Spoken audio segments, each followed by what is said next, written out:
दोस्तों नमस्कार, मैं हूं राम कुमार राही। आप देख रहे हैं यूट्यूब चैनल सोशल राही। आज मैं ऐसी सस्केस की कहानी सुना रहा हूं आपको। 10 अक्टूबर 1947 को जन्मे डॉक्टर रामाधीन बाबूजी का पैतृक गांव चौकरी, जो जनपद झांसी उत्तर प्रदेश में पड़ता है। बाबूजी की माता जी का नाम स्मृति शेष जमुना और पिता स्मृति शेष देव जी। बाबूजी का वर्तमान निवास उड़ई में है। बाबूजी की शिक्षा एमए, बीएड, एलएलबी, पीएचडी। जीविकापार्जन हेतु 1968 में अर्ध सरकारी शिक्षा संस्थान दयानंद वैदिक महाविद्यालय उड़ई में लिपिक पद पर कार्यरत रहे। बाबूजी ने समाज सेवा कार्य 1968 से शुरुआत की। 1978 में कांसीराम जी से मुलाकात करके 1991 में कांसीराम जी जब इटावा से चुनाव लड़े, उन्होंने अपना इलेक्शन एजेंट बाबूजी को बनाया और 1991 में कांसीराम जी चुनाव जीतने के बाद साहब ने सांसद प्रतिनिधि 5 साल के लिए नियुक्त किया। 1995 में आंध्र प्रदेश का विधानसभा का सामान्य निर्वाचन संपन्न हुआ। उस चुनाव में संचालन के लिए बाबूजी को बुलाया।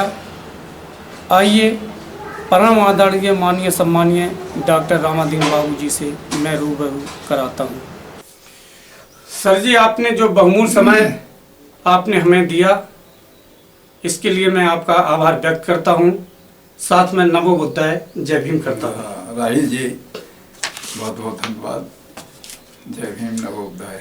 सर जी, हमारा आपसे पहला क्वेश्चन है कि डॉक्टर साहब, आपने जो जीवन भर समाज सेवा का काम किया है, उसकी प्रारंभिक पृष्ठभूमि क्या है, उससे हमें अवगत जरूर कराएं आप। राही जी, मैं 1968 में जी अपने पैतृक गांव चौकरी से उड़ई आया था। जी। उड़ई आते ही जीविकोपार्जन के लिए मैंने हाँ बोलो।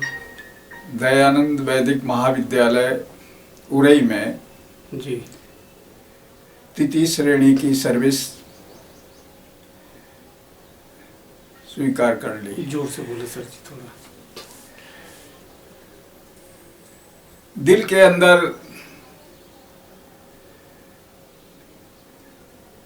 समाज के लिए कुछ करने की चाहत थी, क्योंकि मैं ऐसे परिवेश से था जी कि जहाँ गरीब लोगों पर काफ़ी जुल्म जास्ती होती रहती थी जी। तो यहाँ आकर के भी मेरी वो प्रवृत्ति रुक नहीं सकी। मैंने खोजा उड़ई के अंदर कि कितने लोग हैं जो इस काम को कर रहे हैं, तो मुझे स्मृति शेष जी माननीय दीनदयाल विरागी जी मिले, उनसे मुलाकात हुई। जी। उनसे मिलने के बाद मुझे ऐसा एहसास हुआ कि इनके साथ मिल करके काम करना चाहिए। वो एक छोटा सा अपना प्रेस लगाए हुए थे जी। उससे बौद्ध बंधु नाम की एक वैचारिक पत्रिका का प्रकाशन कर रहे थे। जी। कुछ परेशानियों की वजह से वो रुकी सी पड़ी थी, तो मैंने उनके साथ मिल करके जो छोटा मोटा सहयोग हुआ, जी। पुनः उस प्रेस को संचालित कराया और मैं उसमें लिखने भी लगा। जी। मेरे उस समय की जो सामयिक पत्रिकाएं हैं बौद्ध बंधु, उनमें मेरे काफ़ी आर्टिकल छपे हुए हैं। जी। तो ये काम लगातार उनके माध्यम से मैं करता रहा। इसी बीच 1978 में भारत में मानवर कांसीराम जी का प्रादुर्भाव हुआ। जी। अच्छा सर जी, आप मानवर कांसीराम साहब के साथ कब जुड़े और कैसे जुड़े? उसी संबंध में मैं बता रहा था जी। ये कि ये काम मेरा चल ही रहा था। तो विरागी जी जब कांसीराम जी 1978 में झांसी आए, जी, तो विरागी जी को चूंकि जन चेतना का शौक था और जो इस कार्य में लगे हुए लोग हैं उनसे मिलने का भी उन्हें बहुत शौक था। जी, महान व्यक्तित्व था, इसमें कोई दो राय नहीं है। जी, आज उनकी स्मृतियां ही शेष है, जी, वो नहीं है हमारे बीच में, लेकिन उन्होंने बहुत काम किया। जी, उन्हीं के साथ में मैं उनके झांसी चला गया। जी, झांसी चूंकि उस समय मैं ज़्यादा समाज से घुला मिला नहीं था, प्रारंभिक समय था, तो ज़्यादा मेल मिलाप झांसी वालों से नहीं था। जो भी वहाँ के ऑर्गेनाइजर लोग थे जिन्होंने कांसीराम जी को बुलाया था, जी, विराज जी के साथ में मैं कांसीराम साहब को सुनता रहा और उनकी जन चेतना की जो मुहिम थी, बाबा साहब अम्बेडकर के मिशन को पुनः स्थापित करने के लिए, पुनः उनके आंदोलन को, पुनः उनके बताए हुए मार्ग पर चले। जनता तक ले जाने के लिए जो उनका ये अभियान था, उसको मैंने अच्छी तरह से समझा। और समझने के बाद जब उरई आया तो मुझे ये लगा कि इस काम में मुझे लगना चाहिए। जी, मैं तन्मयता के साथ उसमें लग गया और फिर मैंने पीछे मुड़ करके नहीं देखा। सरकारी कर्मचारियों से, बुद्धिजीवी लोगों से, सभी से, और नए नए कार्यकर्ता बनाने के लिए मैं दिन रात, कुछ साथी हमारे थे, एक एम लाल जी थे जो यहाँ अस्पताल में सरकारी सेवा में थे, जी, हम दोनों लोग फिर साइकिल के माध्यम से लगातार पूरी उरई में घूमते रहे। घूम सर जी, आपने इतना कठिन परिश्रम किया है मानवर साहब के साथ में, तो कभी इच्छा भी हुई होगी आपकी कि बसपा से हम चुनाव लड़ें। तो आप बसपा से कितने चुनाव लड़े हैं? राही जी, अभी बसपा से चुनाव लड़ने का सवाल नहीं था जी। अभी बसपा को, अभी कांसीराम जी के आंदोलन को आगे ले जाने का सवाल जी, था। जी, जी। बसपा का भी निर्माण नहीं हुआ था, केवल वामसेप का निर्माण हुआ था। अच्छा। तो वामसेप के माध्यम से फिर इसके बाद DS4 का निर्माण हुआ, फिर इसके बाद BSP का निर्माण हुआ जी। तो वामसेप के माध्यम से जब हम लोग यहाँ लगे हुए थे, काम कर रहे थे, तो उस समय तक कांसीराम साहब नहीं आए थे। कांसीराम साहब ने जब DS4 बनाया, DS4 बनाने के बाद वो उरई आए थे जी। पूरे देश में वो अपना संगठन बढ़ा रहे थे। तो यहाँ आकर के जब उरई के वर्कर को देखा, उरई के लोगों के काम को देखा, जो हम लोगों ने सबने मिलकर के काम किया था जी। तो वो मजबूर हो गए, इतने प्रभावित हुए, इतने खुश हुए कि उनका उस समय अखबार निकलता था बहुजन संगठक। तो उस मानवर साहब का कांसीराम जी का जी। तो वो उसके संपादक थे जी। तो उसी अखबार में उन्होंने लिखा कि उरई मंच से ये बोला, फिर ये रिपोर्टिंग उनकी वहाँ गई, उस अखबार में, उनके अखबार में छपाई कि मैं पूरे देश में घूम करके आया हूँ DS4 की इकाई खड़ी करके जी। और जब मैं उरई आया हूँ तो मुझे ऐसा प्रतीत हुआ है यहाँ देख करके, यहाँ के लोगों के उत्साह को देख करके जी।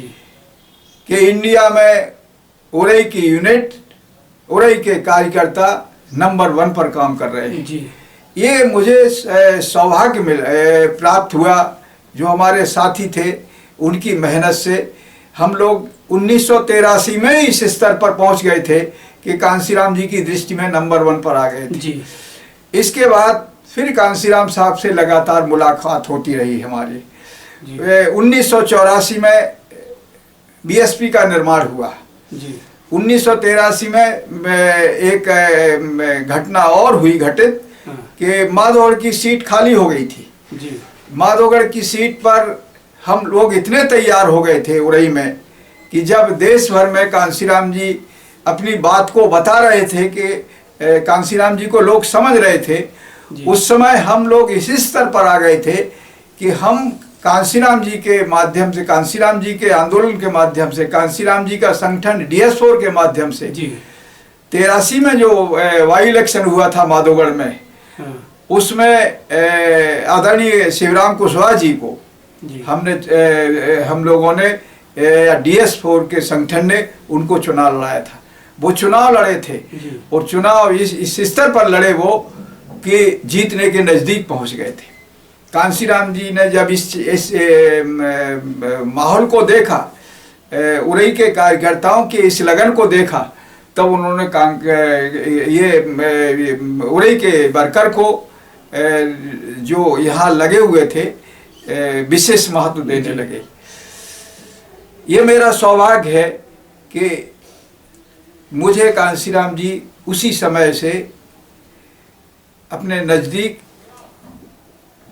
लाने लायक समझने लगे। जी 1991 में जी 86-87 में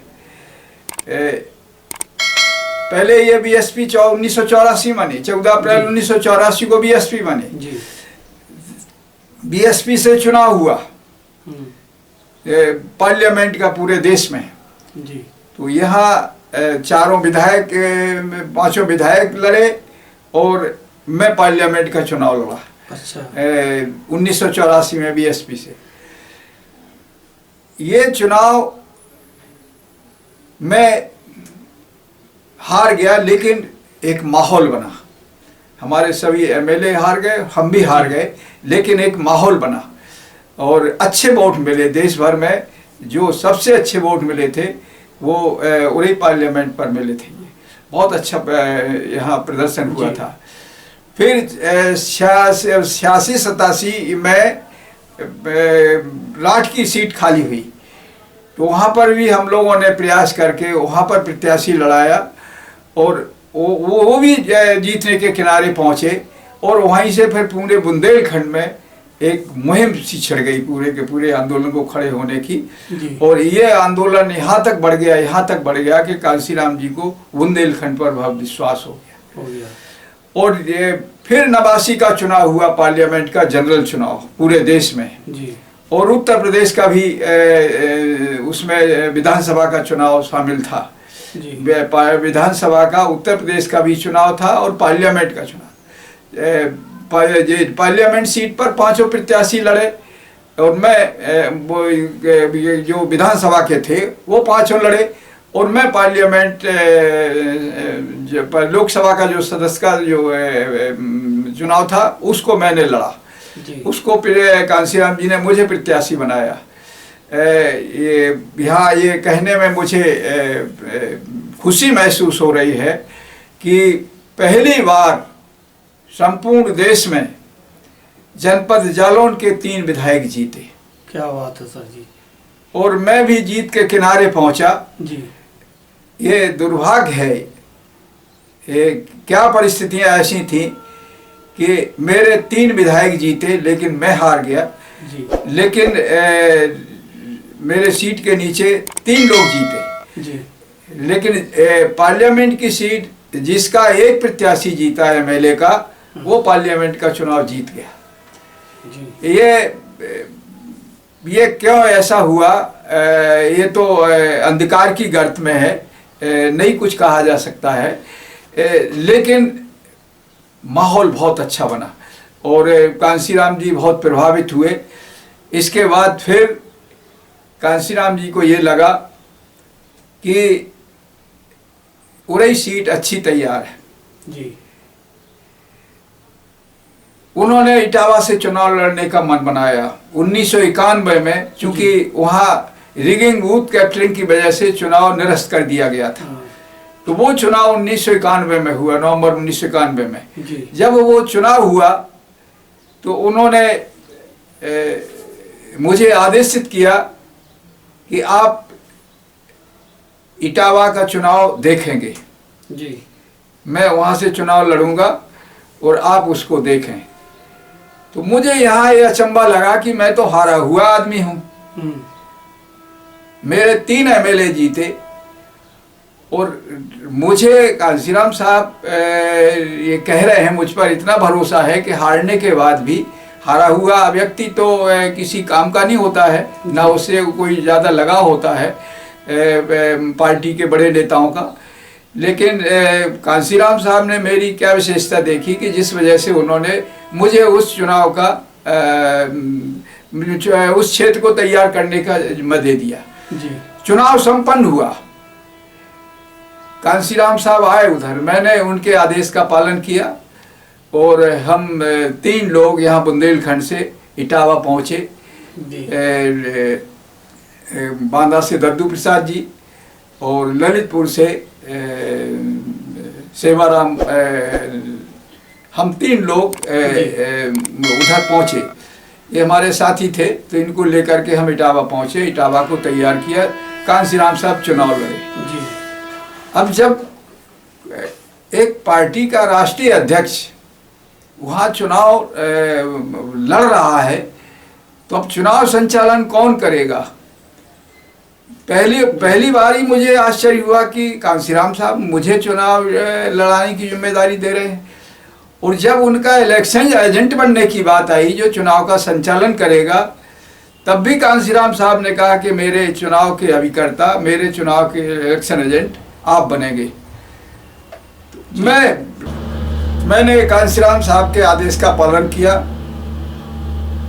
और मैं उनका चुनाव अभिकर्ता बन गया। वो वहाँ से जीते जी। चांस की बात कि 1992 में होशियारपुर पंजाब से मायावती जी चुनाव लड़ी जी। वहाँ पर भी उन्होंने मुझे ही अपने चुनाव का अभिकर्ता बनाया। मुझे पंजाबी भी नहीं आती थी इसके बाद भी, तो वहाँ पर मैंने कांसीराम साहब से कहा कि मैं इतना सक्षम नहीं हूँ कि मैं ये काम कर सकूँ, मैं चुनाव नहीं जीता और ना मेरे अंदर इतनी क्षमता है, बहुमत नहीं सहमत है हमसे, आप क्यों इतने हमारे ऊपर भरोसा कर रहे हैं जी। तो उन्होंने कहा कि ये भूल है जनपद जालौन के मतदाताओं की, हाँ। वो आपको ना समझें लेकिन मैं समझता हूँ। तो मैं गदगद हो गया और मुझे बहुत अच्छा महसूस हुआ और मेरा मनोबल बढ़ता ही चला गया। फिर उन्होंने अपने सांसद प्रतिनिधि के चयन में भी मुझे आगे किया जी। जबकि अब मतलब बहुजन समाज पार्टी में प्रदेश में तमाम के एमएलए और मिनिस्टर थे, किसी को भी दायित्व दे सकते थे जी। लेकिन चुनाव अपना सांसद प्रतिनिधि भी मुझे बनाया। तो इस तरीके से मेरी ये जो राजनीतिक यात्रा है जी, वो सफलता में तो नहीं कभी बदल पाई। बसपा का 1992 में चुनाव हुआ, वो भी मैं हारा। हार का कारण क्या रहा मेरे समझ में नहीं आया अभी तक, और कांसीराम साहब इतना महत्व देते रहे, वो भी मेरी समझ में नहीं आया। लेकिन मैं इतना जानता हूँ, क्योंकि भगवान बुद्ध कहते हैं कि व्यक्ति जितना अपने बारे में जान सकता है, कोई दूसरा नहीं जान सकता है। तो ये मैं आज भी कह सकता हूँ कि मैंने कांसीराम साहब के साथ में जो जितने समय तक काम किया, ईमानदारी से काम किया, निष्ठा से काम किया, तो हो सकता है ये ईमानदारी निष्ठा को उन्होंने पहचाना हो। मैंने कभी भी ये नहीं समझा कि मैं राजनीति कर रहा हूँ। मैंने बीएसपी को हमेशा मिशन माना है। अफसर जी, जब आपको बीएसपी से इतना प्रेम था और म्यांमार साहब ने आपको इतना विश्वसनीय पात्र रखा अपने पास में, लेकिन बीएसपी के से आपका फिर भी विच्छेदन कैसे हुआ? राही जी, आपका ये बहुत महत्वपूर्ण प्रश्न है और ये मेरे दिल को कचोटने वाला है ये जी। जब ये विच्छेदन की बात आती है बीएसपी से, तो मेरे दिल को बहुत तकलीफ होती है जी। इसलिए कि मैंने बहुजन समाज पार्टी को परिवार को किनारे करके पल्लवित पुष्प करने का काम किया जी। और उसका प्रमाण है ये कि माननीय कांसीराम जी ने हमको इतना चाहा और इतनी जिम्मेदारियां दी जी। इसी बीच में जब कांसीराम साहब हमें इटावा का अपना सांसद प्रतिनिधि बना रहे हैं जी। और जालौन के कुछ राजनीतिक व्यापारी मुझे कांसीराम साहब की दृष्टि में गलत सिद्ध करने के लिए उरई के सेंट्रल बैंक में 11,755 नंबर का फर्जी खाता खोल करके जी। और लेजर की फोटो कॉपी ले जा करके कांसीराम साहब को ये कन्वेंस करने की कोशिश करते हैं कि ये रामाधीन ने जो इटावा से आपको चुनाव लड़ाया था तो उस पैसे को गमन करके ये 6 लाख रुपया अपने इस खाते में जमा किया है जी। मैंने बैंक मैनेजर से लिखा करके कि क्या ये खाता मेरा है, तो उसने कहा नहीं, ये फर्जी खाता है। वो मैंने लिखित मैनेजर का कि ये खाता फर्जी उड़ई के लोगों ने खुलवाया है जो राजनीतिक व्यापारी हैं और ये गलत है, हमारे ऊपर गलत आरोप है। कांसीराम साहब ने कहा कि मैं आपसे सफाई नहीं मांग रहा हूँ, मैं भी समझ गया था कि ये रामाधीन के प्रति जो चतुर चालाक लोग हैं उनका एक षड्यंत्र है। राही जी, उस समय मुझे एहसास हुआ कि मैं क्यों हार रहा हूँ जी।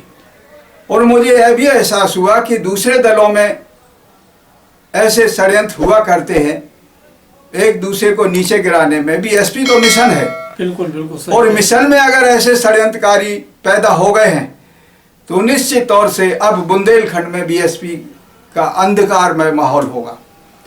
इन राजनीतिक व्यापारियों ने कभी हमें जीतने नहीं दिया जी। उस समय मुझे समझ में आया कि मैं बार बार क्यों हार रहा हूं। और ये राजनीतिक व्यापारी यहां तक सफल हुए, मैं गहराई में नहीं जाना चाह रहा हूं। जी जी जी। मेरा किसी के ऊपर आरोप प्रत्यारोप लगाने का यहाँ उद्देश्य नहीं है। सही सही, बिल्कुल सही कह रहे हैं। लेकिन ये मुझे कष्टदायक ये लगता है कि जिन लोगों ने भी ये काम किया है बहुत बड़ा अनर्थ किया है। सही अगर मेरे अंदर ये कोई कमी थी तो उन्हें स्पष्ट बताना चाहिए था, लेकिन इस तरीके से फ्रॉड करके एक आंदोलन को नष्ट करने का जो काम किया है यहाँ के राजनीतिक व्यापारियों ने, वो बहुत बड़ा अनर्थ किया है।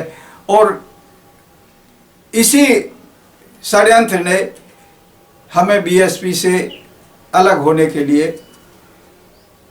एक माहौल बनाया जी। सर जी, मेरा जिसको कांसीराम साहब भी चाहते हुए नहीं रोक सके। वो चाहते थे कि रामाधीन हमारे साथ रहे, लेकिन वो नहीं रोक सके।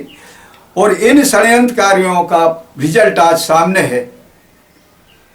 फिर मैंने इस नफरत के भाव से, मैं मनुष्य हूँ, मुझे तकलीफ थी जी कि ऐसे राजनीति, मुझे बीएसपी से तकलीफ नहीं थी जी, न बीएसपी से घृणा थी। आंदोलन पवित्र था, लेकिन इस आंदोलन को अपवित्र करने वाले लोग, जिन्होंने इस आंदोलन की राजनीति को व्यापार समझ लिया था, उन व्यापारियों को नष्ट करने की मैंने ठान ली जी। तो मैं उसी समय राजनीति से हट करके समाज सेवा में लगना चाहता था जी। लेकिन मैंने तय किया कि अब पार्लियामेंट के अंदर किसी भी राजनीतिक व्यापारी को, इस आंदोलन के राजनीतिक व्यापारी को पार्लियामेंट के अंदर नहीं जाने दूंगा। और मैंने फिर समाजवादी पार्टी से चुनाव लड़ने का प्रयास किया, कांग्रेस से चुनाव लड़ने का प्रयास किया जी। कि इनसे हम जीतें। पहला लक्ष्य था जीतना, और दूसरा लक्ष्य था इन व्यापारियों को पार्लियामेंट में जाने से रोकना। ये कहने में मुझे बिल्कुल भी तकलीफ नहीं है। इसलिए मैंने ये काम इसीलिए किया कि मैं इन व्यापारियों को पार्लियामेंट के अंदर ना घुसने दूं, मैं ना घुस सकूं। ये मुझे तकलीफ नहीं थी। तकलीफ ये होती कि व्यापारी पार्लियामेंट के अंदर पहुंच गए। राही जी। सर जी, फिर आपने जो सारी चीजें करने के बाद आपने सपा भी आपने ज्वाइन की है, कांग्रेस भी ज्वाइन की है, क्या सफलता मिली आपको? मैंने इसीलिए मैंने आपको बता दिया ये हाँ। कि मेरा उद्देश्य राजनीति करने का नहीं था, मेरा उद्देश्य था इन व्यापारियों को रोकने का जी। इसीलिए मैं चाहता तो उसी समय में राजनीति से संन्यास ले लेता जी। क्योंकि यहाँ पर भी लोगों ने मुझे नहीं स्वीकार किया, नेताओं ने स्वीकार किया, लेकिन क्षेत्रीय लोगों ने विरोध किया। तो वो लेकिन उस विरोध को भी बर्दाश्त किया मैंने, केवल इसलिए कि मैं चुनाव लड़ूं। मेरी स्वयं की क्षमता इतनी थी नहीं कि मैं चुनाव स्वयं लड़ सकता था। जी। मैं चुनाव लड़ूं और लोगों ने, राष्ट्रीय नेताओं ने मदद भी की, लेकिन नहीं जीत सका। जीतने की कोशिश की, समाजवादी पार्टी से मैं मात्र 10,000 वोट से हारा था। कांग्रेस का बिल्कुल गिरा हुआ माहौल था, लेकिन मैंने इतने वोट काटे थे कि जिस वजह से ये राजनीतिक व्यापारी जो ये संगठन के वो नहीं जीत पाए। तो मेरा उद्देश्य ये था कि किसी भी तरीके से ये लोग पार्लियामेंट में ना पहुंच सकें। ये व्यापारी पवित्र आदमी, न हमें राज्य बसपा से विरोध था और न किसी पवित्र आदमी से विरोध था। हमारे ऊपर जब ये जुल्म जास्ती हुई, फर्जी खाता खुला और तमाम के षड्यंत्र रचे गए, उस समय जो यहाँ के जालौन के तथाकथित साधु लोग भी चुप्पी साधे रहे। हमें तो असली अछूत उस समय बना दिया जनपद जालौन के लोगों ने कि जब इनकी बच्चियों की शादी हुई तो उसमें भी मुझे नहीं, इन्होंने बुलाना तय किया कि रामाधीन गद्दार है, रामाधीन गद्दार है। आज हम पूछते हैं जनपद जालौन के लोगों से कि गद्दार कौन है, आपको समझ में आ गया है जी। समय निकल गया है। जब पब्लिक के समझ में आ गया और वो इन राजनीतिक व्यापारियों को स्वयं रोकने लगे, मैंने राजनीति बंद कर दी और राजनीति से संन्यास ले लिया जी। तो सर जी, मेरा अगला क्वेश्चन है आपसे कि मैं अब इस समय देख रहा हूं कि आप इस समय राजनीति से पूर्ण रूप से संन्यास ले चुके हैं, तो पूरा समय भगवान बुद्ध और बाबा साहब के अन्य महापुरुषों के बताए मार्ग की जनता तक बाणी व कलम के माध्यम से जन जन तक पहुंचाने का काम कैसे कर रहे हैं आप?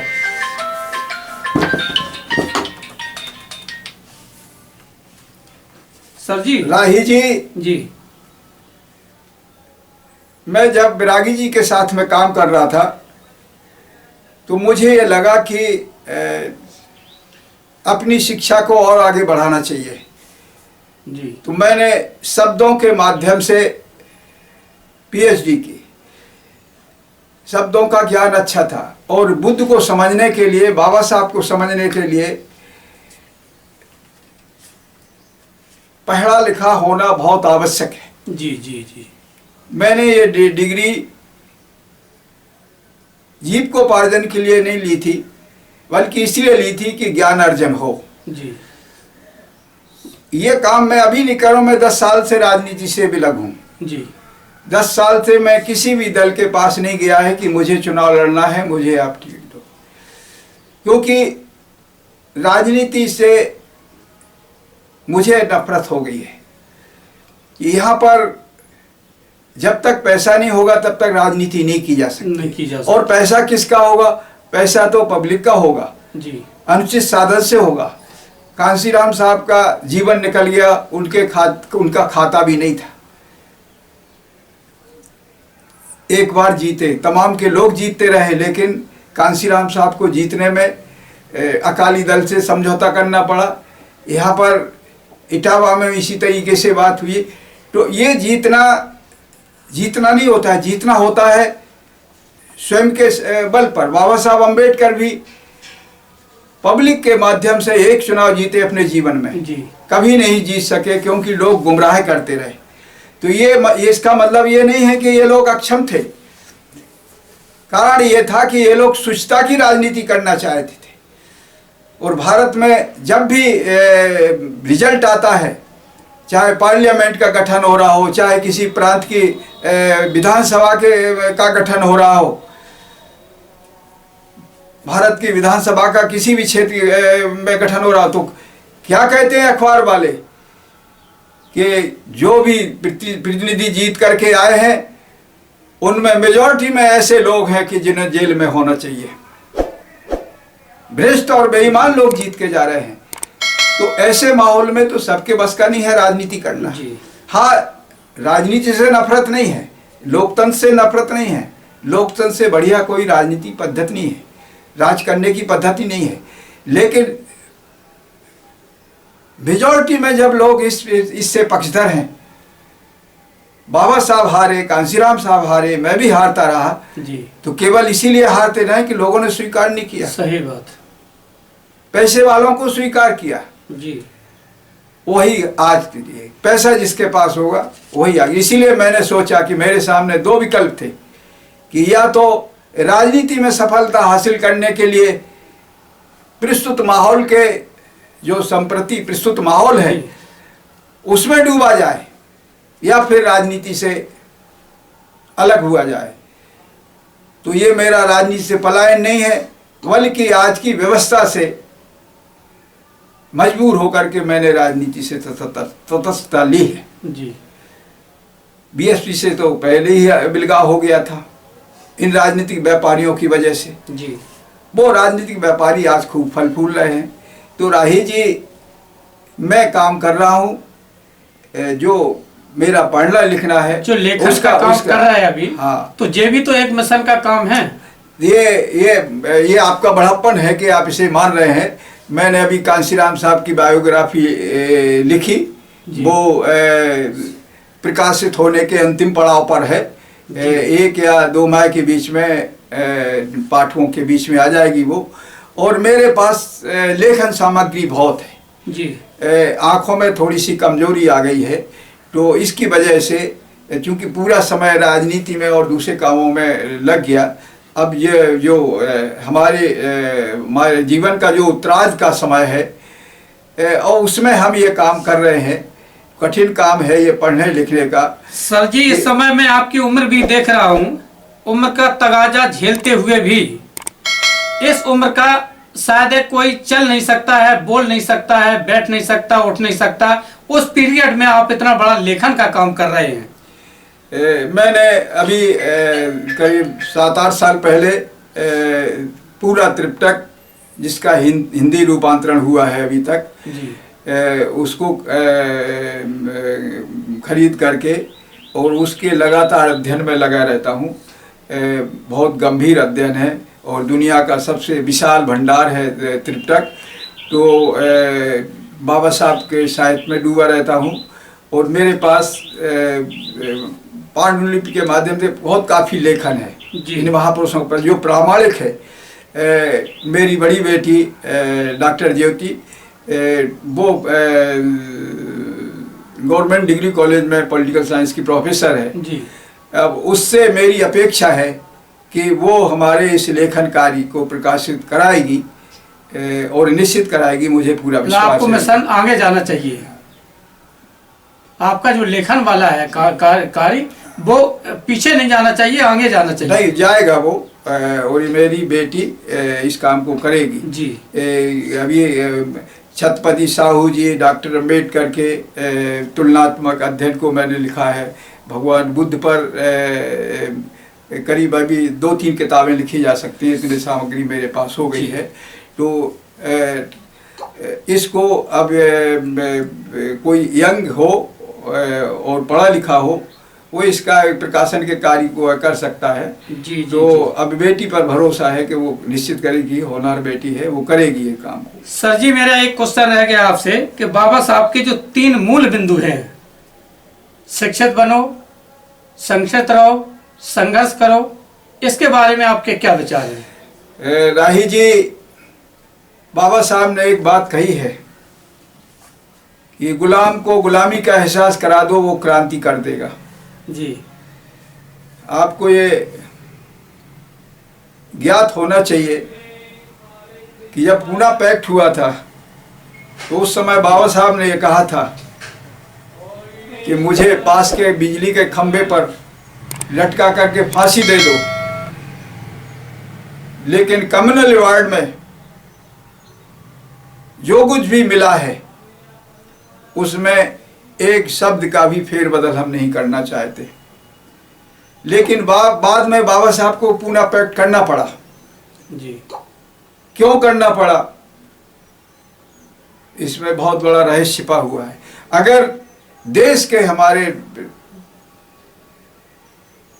दलित और मजलूम लोग, भोले भाले समाज के लोग ये अगर जागरूक होते, बाबा साहब अम्बेडकर की शिक्षा से उस समय तक बहुत लोग पढ़ लिख चुके थे, इन्होंने अगर ईमानदारी से काम किया होता तो समाज जागृत हो जाता।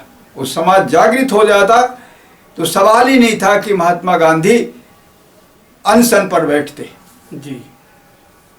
ताकत का सब कोई सम्मान करता है, वो अनशन पर बैठे, जनशक्ति के अभाव में बाबा साहब को पैक्ट करना पड़ा। मेरा ये कहने का तात्पर्य है कि कांसीराम साहब ने भी समाज जगाने का काम किया।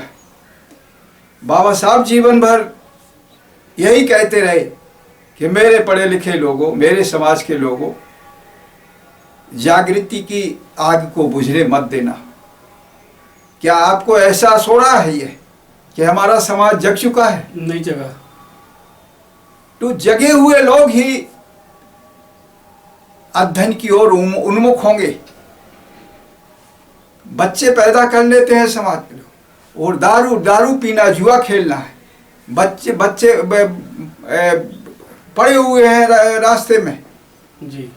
कोई उन पर रहम करके और उनको पढ़ाए लिखाए, कोई सरकार करे ये काम, लेकिन ये काम तो माता पिता का होता है। और माता पिता जब करेंगे जब माता पिता उस लायक हो। बुद्ध ने कहा है कि गिरे हुए लोगों को गिरे हुए लोग कभी उठा पाएंगे? सही। जिनके बच्चों के माता पिता बिना पढ़े लिखे हैं और पिता जुए और शराब में डूबा हुआ है, हो सकता है कि मेरी बात आप सहित लोगों को ये अच्छी ना लगे। जी।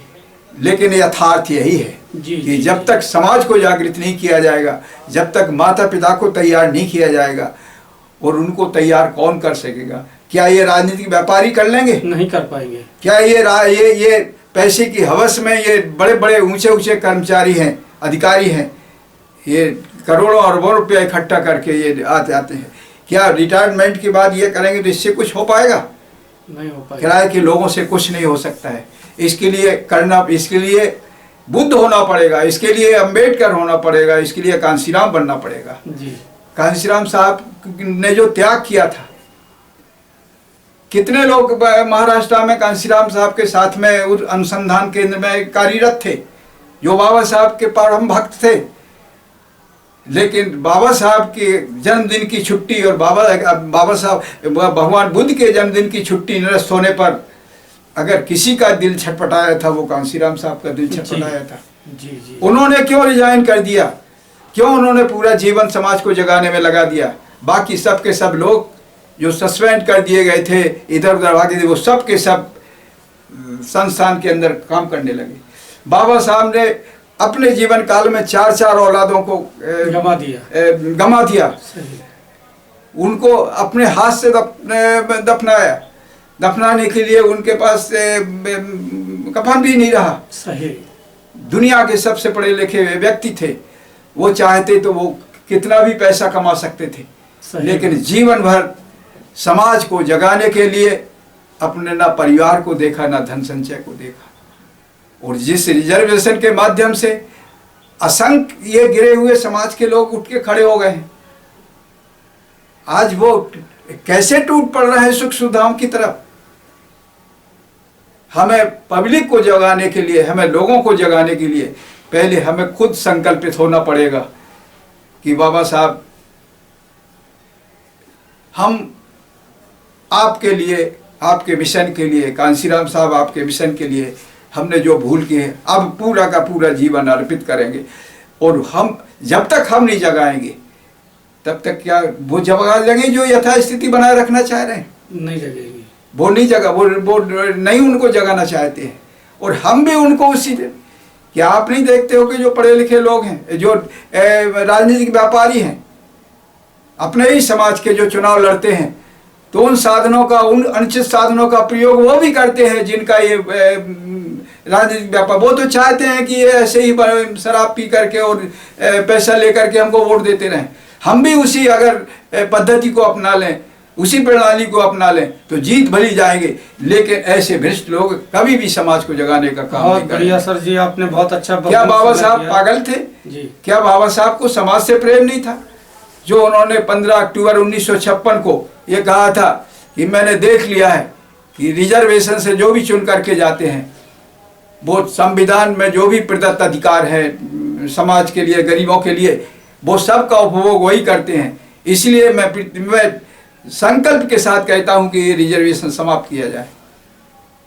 क्या हम उनसे बड़े समाज सेवी हैं? सही है। उन्होंने कोई किसी सोच के तहत ये बात की। सोच केवल ये थी कि बाबा साहब कि जैसे लोग चाहते थे कि ऐसे लोग विधायी संस्थाओं में पहुंचे, वो नहीं पहुंच रहे। बिरादरी का पहुंच जाए, इससे बात नहीं बनने वाली है। बात है कि वो कितना ईमानदार निष्ठावान है, तब हमारी बात बनेगी। तो हम इतना ही कहना चाहेंगे कि बाबा साहब के सोच का, बाबा साहब के सपने का भारत जब ही बन पाएगा जब समाज जागृत होगा। और समाज जागृत होने के लिए तभी होगे जब सब समाज को जगाने के लिए लोग कुर्बानी देंगे। अगर बाबा साहब अम्बेडकर और कांसीराम कैसी कुर्बानी देने के लिए लोग, पढ़े लिखे लोग तैयार नहीं हैं, तो जो सुख सुविधाविक भाई लोग हैं, आए दिन जयंती मना लो, आए दिन कोई सम्मेलन कर लो, बैठक कर लो, एक आध घंटे के लिए पढ़े लिखे लोग, ये जगाना नहीं है, ना ये समाज सेवा है। इसके लिए हमें समर्पित होकर के ईमानदारी से, हमें खाने को मिले चाहे ना मिले, लेकिन समाज को खाने को मिलना चाहिए, तब बात बन पाएगी। सर जी बहुत अच्छा समय दिया आपने। अब लास्ट में मैं नमो बुद्धाय जय भीम करता हूँ सर जी। नमो बुद्धाय जय भीम।